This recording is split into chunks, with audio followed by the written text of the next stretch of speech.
Betul, Bung Rocky. Ini kalau kita mengamati terutama dinamika politik kita itu dari sisi para pendukung calon presiden ya. Meskipun Anda tetap nggak yakin bahwa Pilpres itu akan terjadi tahun 2024 gitu, tapi tetap saja membicarakan para pendukung ini menarik. Kan dalam salah satu forum Anda pernah dalam tanda petik dihujat oleh pendukung Anies Baswedan gitu ya, bahwa pada waktu Anda menyebutkan bahwa yang paling cocok ya LBP, dan bukan hanya pendukung itu, terlalu banyak sekali orang yang marah pada Anda. Dan saya mengamati orang-orang ini banyak sekali yang sebenarnya tidak menyimak gagasan Anda, tapi kemudian mendapat potongan-potongan dan mereka langsung marah gitu, mengambil kesimpulan ketika Anda misalnya dianggap menyerang calon presiden mereka. Tapi sebaliknya mereka lupa gitu bahwa ketika Anda juga mengendorse calon presidennya. Nah, ini fenomena ini menurut saya menarik, karena menurut saya justru ini lebih menarik ketimbang ngomongin soal politik partisan ya, politik aliran yang saya kira itu sudah dipublikasi dan dimanipulasi. Tapi kalau ini sebenarnya genuine, tapi tetap harus kita bahas ini karena ada persoalan juga tuh dengan para pendukung yang fanatik ini. Ya, fanatisme itu bagian dari antropologi kita yang sering saya terangkan bahwa Indonesia atau bangsa ini hidup dengan antropologi keyakinan. Jadi nggak bisa dipisahkan antara kemampuan untuk mengukur potensi seseorang dan dorongan emosi supaya dia jadi. Itu kan dua hal yang berbeda kan. Nah, dalam keadaan sekarang memang orang menganggap bahwa yang nggak penting lagi mengukur siapa Anies, yang penting ketahuan bahwa Jokowi buruk, kira-kira begitu kan. Jadi kalau kita ingatkan bahaya itu, orang akan bilang loh kalian anti pro Jokowi dong, anti Anies. Jadi secara tidak terucap kalau kita kritik Anies, lalu mereka anggap kita pro Jokowi atau masuk angin Jokowi kan ini bahayanya tuh. Padahal kita mau tuntun bangsa ini pulihkan akal sehat supaya tidak jadi 2019 semua bergerombol di sekitar Prabowo, lalu Prabowo pergi kekuasaan, marah semua tuh. Dan saya termasuk yang dianggap kan Anda dulu mendukung Prabowo, kenapa sekarang Anda nggak ikut bantu dia? Loh, saya bilang saya beroposisi dengan Jokowi, Prabowo juga beroposisi, motif kita beda. Prabowo mau dapat kekuasaan, beroposisi ingin menggantikan Jokowi. Saya tidak ingin menggantikan Jokowi, saya hanya ingin menurunkan dia. Dan saya ingin kedunguan hilang tuh. Jadi semua sebetulnya menjadi tidak lengkap atau tidak jelas proposisinya. Kalau orang nggak eksplisitkan tuh, sama seperti Pak Lanyala yang kemarin kita bahas itu, dia juga nggak eksplisitkan, karena itu orang menduga-duga tuh, lalu terjadi kekacauan tuh. Jadi semua sebetulnya dalam kasus Pak Lanyala, orang berharap banyak bahwa Pak Lanyala akan memimpin semacam revolusi gitu. Kalau ketika Pak Lanyala selip sedikit, seolah-olah pro Jokowi, lalu semua orang marah itu kan. Begitu juga soal Anies atau siapapun. Jadi fanatisme ini yang bahaya sebetulnya itu. Ya, kalau fanatisme boleh ya boleh lah, karena toh gak ada hubungan apa-apa dengan masa depan kan. Bola ya masa depannya ya di lapangan itu doang tuh, dan bisa berubah lagi tuh tergantung perjudian di luar. Tapi kalau soal kita mau pastikan bahwa ada seseorang yang harus dihasilkan dari diskursus yang bersih, ya jangan fanatik dong gitu. Jadi jangan anggap bahwa Anies itu udah pasti jadi presiden, nggak ada soal. Ada anggapan itu, tapi justru kita mau kasih tahu bahwa kalau dia jadi presiden dan gagal untuk memenuhi kriteria yang dibuat publik, nah itu justru berbahaya, nanti frustrasi lagi kita kan. Anies pasti akan memenuhi keinginan Nasdem tuh, tapi belum tentu keinginan Nasdem itu sama dengan keinginan rakyat kan itu. Jadi kita wanti-wanti justru supaya Anies itu dengarkan relawan, jangan dengarkan partai politik. Nah, kalau kita bilang begitu nanti orang marah tuh. Padahal kita lagi mau menyelamatkan Anies sebetulnya. Jadi udahlah, itu kita tahu bahwa ya belum sampai di situ, belum sempurna sebetulnya cara kita berpolitik. Dan itu kita mesti katakan bahwa Pak Jokowi gagal untuk membuat politik itu rasional. Karena Jokowi sendiri yang membiasakan memelihara relawan, memelihara buzzer segala macam tuh, dan berlaku sebagai patron yang menganggap bahwa yang dia tunjuk itu yang harus jadi presiden. Kan itu yang kita mau buka sebetulnya. Jadi satu keadaan di bangsa kita, fanatisme itu masih sangat kuat, dan fanatisme berbahaya tuh. Dan dalam demokrasi menjadi fanatik nggak ada gunanya, sebab anything goes, the possibilities itu mesti dimungkinkan dari awal kita periksa. Jangan bilang Anies itu udah bersih, enggak. Kita mesti periksa sama sekali itu apakah Anies mampu untuk mengucapkan sesuatu atau memimpin dengan kemampuan dia sendiri, atau dia akhirnya tergadai juga pada kekuatan oligarki, kan itu. Jadi harus waspada dari awal, bukan fanatis dari awal. Ya, ya. Ini mungkin sebagai perbandingan gitu ya, supaya kita dapat gambaran apa yang terjadi di Amerika gitu ya, Bung Rocky. Kan di sana tetap biasa itu, setiap kali ada election, ada calon presiden, dan kemudian mereka membuka lowongan para relawan. Dan benar-benar ini relawan yang mereka bekerja sukarela, dan banyak di antara mereka, saya membaca itu, kemudian mereka ini, terutama anak-anak muda itu sebagai semacam magang gitu, karena setelah itu mereka belajar dari situ dan kemudian mereka terjun ke dunia politik gitu. Nah, di Indonesia ini kan kelihatannya tradisi semacam itu belum berjalan gitu ya. Orang hanya menjadikan relawan itu ya ketika menjelang pilpres. Kalau di Amerika itu panjang proses untuk menjadi relawan itu. Ya, itu betul, dan dia mesti buktikan bahwa dia kenal wilayah yang dimana dia beroperasi sebagai relawan. Dan banyak juga anak-anak Indonesia yang jadi relawan di situ. Dan itu nggak ada soal. Karena bagi mereka itu bukan fanatik, dia justru mau belajar proses untuk memahami politik sampai ke cara mengetok pintu. Saya dari Partai Demokrat, di catatan kecil kami itu silahkan Bapak baca, kalau diizinkan masuk boleh nggak tambah 2-3 menit untuk bicara tuh. Jadi pelan-pelan nanti besok dia balik lagi. Kemarin udah ketemu, boleh nggak yang sekarang 10 menit bicara tuh. Jadi kesopanan itu juga dijaga sehingga orang nggak merasa terintrusi tuh. Dan nggak ada yang menjadi fanatik sebetulnya tuh. Relawan akan bilang bahwa kami ingin menyumbang pada calon kami, karena itu kami bekerja buat dia tuh, bukan mengabdi pada dia, tapi bekerja supaya dia jadi. Dan itu ditradisikan di situ bahwa menjadi relawan artinya dari dalam diri sendiri, bukan karena disuruh atau bukan karena ingin mengabdi atau membenci yang lain tuh. Jadi proses itu yang sebetulnya kita mesti pelajari. Nah, demikian sebaliknya dalam di era Pak Jokowi awal itu beberapa anak muda Amerika yang saya kenal datang ke Indonesia dan mau jadi relawan untuk pada waktu itu Jokowi versus di awal itu yang 3 calon apa itu. Jadi relawan Jakarta atau di Pilpres nih? Di Pilpres 2014 ya, berarti ya. 2010 bukan, ini 2000 masih SBY itu. Oh, SBY bukan Jokowi ini. SBY 2010 saya kira ya. SBY 2010, Jokowi 2014 ya. 2009 2010 itu datang anak-anak Amerika itu dan ketemu saya dan ingin jadi relawan SBY. Tapi saya bilang ya silahkan aja tuh, saya kasih beberapa nama tuh. Kenapa? Ya karena mereka lihat ada orang Indonesia yang belajar jadi relawan untuk siapa waktu itu? Bill Clinton. Jadi semua orang Indonesia merasa lebih dekat dengan Bill Clinton daripada dengan Bush senior pada waktu itu. Lalu datang millennials Amerika buat lakukan hal yang sama di Indonesia untuk bikin perbandingan apa sih rasanya jadi relawan di Indonesia tuh. Jadi betul, itu adalah proses pendidikan politik. Kalau fanatisme itu bukan pendidikan politik. Itu bedanya. Ya. Oke, tapi artinya begini ya, itu bagus sebenarnya kita melihat fenomena sekarang muncul pendukungnya Anies atau bahkan pendukungnya Ganjar juga kalau memang semangatnya itu kerelawanan gitu. Tapi sorry itu saya kita mesti bilang sementara ini yang kita lihat kerelawanan itu muncul di, nah jangan disalah diartikan begitu dukung Anies lagi ya, bahwa kerelawanan itu muncul di tim Anies gitu. Kalau yang lain kan ada mobilisasi dan itu tuh ketambah dan ada motif-motif ekonomi kan gitu ya.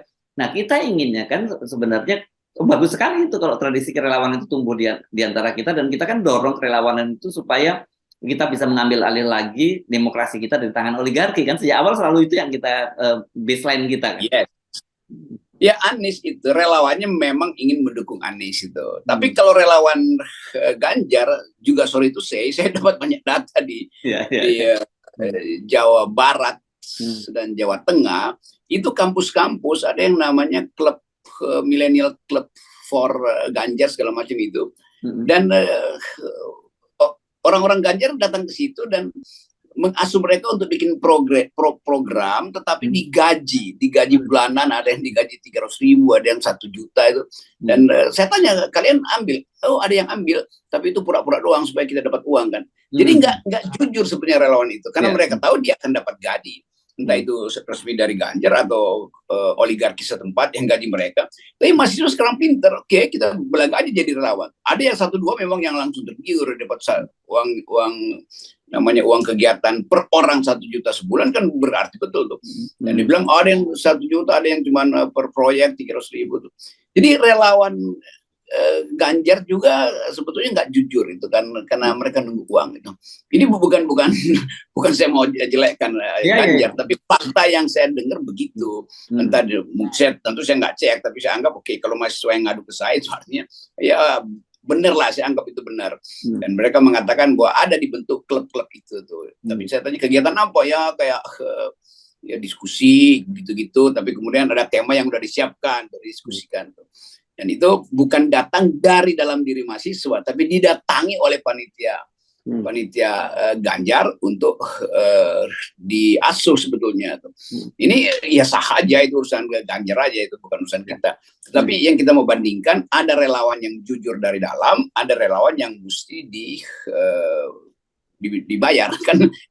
Itu bertentu relawan tapi dibayar. Mungkin relawan keluar uang untuk demi dia tuh. Nah, kita sekarang ngomong kepada relawan yang tadi betul-betul relawan gitu ya. Kita kan ingin kualitas relawan ini lebih meningkat gitu ya. Tidak pertimbangannya kalau ketika memilih seseorang itu betul-betul pertimbangan rasional gitu, bukan hanya pertimbangan. Walaupun sebenarnya kita tidak menafikan bahwa faktor emosional itu lebih tinggi. Itu di mana-mana namanya faktor pemilihan itu, faktor emosional itu lebih tinggi daripada rasional. Tapi tentu kita ingin itu kita tingkatkan menjadi ada sisi rasional. Kenapa Anda kan kita mesti sejak awal kita kenapa Anda menjatuhkan pilihan pada Anies, kan mesti reasonnya mesti jelas. Kenapa Anda menjatuhkan pilihan pada Ganjar, kenapa pada yang lain, pada Pak Prabowo dan sebagainya. Jadi bukan semata-mata yang selalu kita sebut kalau dalam bahasa Jawa itu pengjah gesang derek seseorang, itu hidup mati ikut seseorang. Ini yang bahaya kan. Ya itu.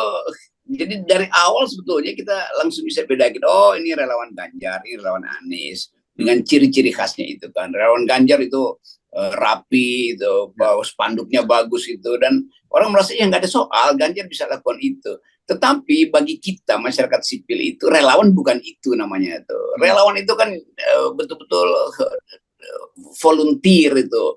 Dan kita tahu kata volunteer datang dari kata volonté. Volonté artinya kehendak diri sendiri itu. Kehendak kuat bahkan volonté. Jadi kalau volunteernya itu dikendalikan kan dia bukan volunteer, bukan relawan kan. Nah itu sebetulnya satu tahap lagi relawan itu jadi buzzer. Dan buzzer yang buruk itu dia mau ya pokoknya apa yang disuruh majikan tuh. Padahal warga negara mesti dididik jadi buzzer yang rasional tuh. Tidak semua perintah majikan itu harus dia ikuti. Kalau perintahnya feodalistik dan menimbulkan kebencian rasial kan mesti dia tolak kan. Jadi itu intinya tuh. Nah itu yang juga gagal dibaca oleh para surveyor. Jadi surveyor menganggap bahwa ini udah elektabilitasnya tinggi. Oh iya, tapi basis relawannya apa? Uang atau rasional tadi? Emosional atau sentimen, fanatisme atau apa itu? Itu juga yang penting kita ingatkan pada lembaga-lembaga survei. Riset juga soal kultur politik dari para pendukungnya tuh. Bukan sekedar elektabilitas si tokoh yang lagi didukung. Itu pentingnya kita minta sebetulnya KPU bukan sekedar jadi panitia teknis pemilih, tapi juga panitia etis untuk menyadarkan relawan tuh begini loh fungsinya, buzzer yang bagus begini loh. Itu sebetulnya yang kita kehendaki, semacam pendidikan etika politik secara menyeluruh. Ya kalau kita mundur sedikit gitu ya, itu mengapa terjadi pada masyarakat kita semacam itu, Bung Robi? Ya pertama kebutuhan ekonomi itu. Di Amerika tentu ya yang votersnya itu memang udah punya uang tuh. Yang dimainkan oleh oligarki Amerika ya adalah dana-dana kampanye untuk kegiatan yang besar-besaran itu. Memberi publik, nyewa media segala macam tuh. Bukan nyogok langsung rakyat. Nggak ada di Amerika tuh orang datang bawa amplop. Nggak ada gunanya kan. Karena basis pertahanan ekonomi cukup. Nah di kita justru karena lemah pertahanan ekonomi, jangan dibujuk dengan uang. Kan mestinya si calon pemimpin, legislator atau calon presiden, dia datang bilang bahwa saya ingin bercakap-cakap dengan saudara-saudara. Saya tahu saudara-saudara butuh uang, tapi saya nggak akan kasih uang. Gitu. Kalau semua calon presiden bilang begitu, kan orang tahu bahwa oke, relawan tahu dia nggak akan dapat uang, tapi dia akan bekerja untuk seseorang yang dia yakini bersih itu. Tapi kalau dari awal udah kotor, semua partai pasti akan siram uang. Dan kita udah tahu bahwa nggak akan ada partai yang tidak memanfaatkan amplop karena merasa bahwa rakyat memang butuh amplop atau sembako minimal tuh. Jadi itu intinya tuh, memperbaiki ini tentu dengan cara meningkatkan pendapatan rakyat supaya nggak mudah disogok. Dan yang lebih penting dari itu ya pahamlah bahwa menjadi politisi itu kalau dia dari awal jujur maka dia akan diingat atau paling nggak dari dirinya sendiri ada kebanggaan. Tapi kalau dia dari awal udah curang, ngapain dia banggain dirinya tuh? Karena kita sering terangkan menjadi politisi itu artinya menjadi manusia agung karena mesti memperhatikan justice, berupaya untuk setara, itu berat betul. Nah itu harus dimulai dari kurikulum partai politik. Nggak ada partai politik yang punya kurikulum etika semacam itu tuh. Yang diajarin adalah ideologi partai, baris berbaris tuh, mars segala macam tuh. Tapi etiknya nggak dikembangkan. Bahwa partai politik itu menghidupi demokrasi, bukan memanfaatkan kemiskinan untuk memperoleh elektabilitas. Yes, jadi ini sekarang menjadi menarik karena Anda tadi bicara soal partai politik. Dan ini yang menarik antara hubungan dengan para relawan. Kalau kita lihat fenomena Anies, sekali lagi ini mohon maaf lah kalau kita mesti melihat contohnya yang terjadi pada Anies ya gitu ya. Ini kita bisa melihat pada apa yang terjadi fenomena pada Anies ini, hampir kita bisa memastikan bahwa basis relawan Anies itu jauh lebih besar daripada partai-partai itu sendiri. Terbukti itu di Kota Medan yang kita sebut Nasdem yang basis suaranya kecil tapi Anies didukung suara besar, di Tasikmalaya dan juga Ciamis yang itu adalah basisnya Pak Prabowo, ternyata juga suara, bahkan di sana Gerindra itu tidak punya kursi di Tasik, tetapi masanya juga cukup besar. Nah ini bagaimana kita mensinkronkan antara partai politik dengan para relawan dan di mana peran para kandidat itu? Jadi itu terlihat ketika Anies masuk ke wilayah-wilayah yang Nasdemnya minoritas, orang langsung tahu bahwa memang nggak ada hubungan antara party ID, identitas partai dengan ketokohan seseorang tuh. Dan itu yang mesti kita pastikan bahwa ya partai sebetulnya memang cuma ngasih tiket doang. Jadi sebetulnya nggak ada gunanya juga mengatakan ini partai yang udah lolos 20%. Loh, orang nggak peduli itu. Partai yang lolos 20% ternyata tidak bisa mengalahkan popularitas dari seorang tokoh yang bukan berbasis dari partai itu kan. Jadi perpindahan pemilih juga itu menunjukkan bahwa nggak ada sebetulnya sentimen absolut pada partai itu. Nasdem pasti tercengang bahwa relawan Anies lebih gede dari partai Nasdem kan. Itu intinya kan. Lain kalau Nasdem bilang Anies itu dielulukan karena memang Jawa Barat adalah wilayah kemenangan Nasdem. Enggak, yang menang di situ Gerindra justru. Dulu PDIP lalu diganti oleh Gerindra tuh. Jadi sebetulnya Nasdem memang agak licik juga untuk memanfaatkan, atau Anies yang juga tidak jujur untuk mengatakan bahwa Nasdem gue ini lebih dulu dapat elektabilitas dari relawan bukan dari lu sebagai partai. Tapi Anies berpikir bahwa kalau nggak namanya tidak dicalonkan oleh sebuah partai dan itu pun partainya itu nggak lolos threshold sebetulnya, mesti ada koalisi, maka dia nggak akan maju. Nah itu juga yang mesti kita uji. Kenapa Anies nggak berani mengatakan saya udah dipilih relawan, oleh karena itu saya akan pilih partai mana yang mau meminang saya. Harus ada semacam harga diri juga tuh. Jangan partai cuplik-cuplik begitu kemudian menguasai politik percapresan, lalu Anies masuk di situ sebagai capres resmi dari sebuah partai yang bahkan elektabilitasnya rendah dan thresholdnya nggak bisa dia penuhi kan begitu kan. Jadi itu yang kita sebut moral politik, baik pada partai maupun pada Anies atau calon lain sebagai calon presiden, itu harus sama-sama utuh. Kalau dua-duanya rapuh, artinya ya itu tukar tambah. Bukan karena etika kepemimpinan atau leadership yang terlihat, tapi karena dia memang mau tukar tambah. Nah, yang bahaya kalau kita bicara di FNN, nanti kita dihajar lagi tuh, seolah-olah ingin mendelegitimasi Anies. Bukan, justru kita mau memperkuat value dalam politik. Gitu. Karena kan gini, sebenarnya fenomena yang kita lihat itu, saya kira kalau Anda mengamati percakapan kita berdua gitu, Rocky, mereka kan kita sebenarnya mendapatkan suatu fakta yang menurut kita mencengangkan, tapi sekaligus juga menggembirakan karena partisipasi publik itu di dalam pemilu itu ternyata tidak luntur karena pengkhianatan dari para tokoh-tokoh politik. Dalam hal ini kita singgung lah, misalnya kan dulu kita lihat fenomena kerelawanan itu pada Pak Prabowo dan Sandiaga Uno yang didukung oleh Gerindra pada waktu itu ya. Dan kita berpikir bahwa oh dulu setelah dikhianati oleh Pak Prabowo dengan Pak Prabowo membelot ke Pak Jokowi, orang sudah akan apatis pada pemilu ini. Ternyata tidak muncul lagi. Jadi kan ini sebenarnya kita melihat bahwa ada satu tradisi yang bagus pada masyarakat kita. Dia tetap ingin perubahan yang lebih bagus pada bangsa ini. Gitu. Ya, jadi rakyat diajar akhirnya bahwa politik itu penting memang. Jadi itu yang juga saya anggap oke, ini bangsa ini udah tumbuh sebetulnya, elitnya yang nggak tumbuh.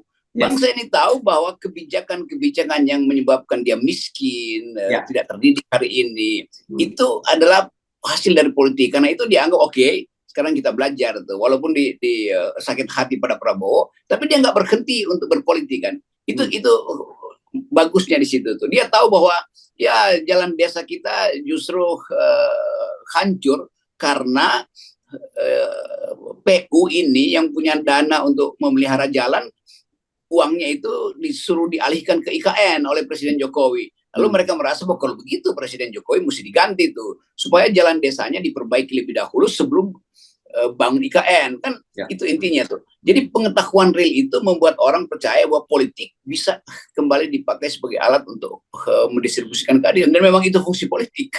Ya. Jadi tolong please jangan baper. Kalau kemudian kita sering mengirit, bukan maksudnya mungkin kita gembira dengan kehadiran para relawan ini fenomena menarik, menunjukkan ada kesadaran dari rakyat bahwa politik itu penting, dan kalau Anda mau berubah, ya Anda harus masuk itu lewat jalur politik itu. Tetapi yang kita ingin tentu saja fanatisme itu yang mesti mulai lebih ditonjol apa ya, bukan yang ditonjolkan, tapi ini yang boleh ditekan, terus kemudian lebih pada yang hal rasional yang lebih kita tonjolkan.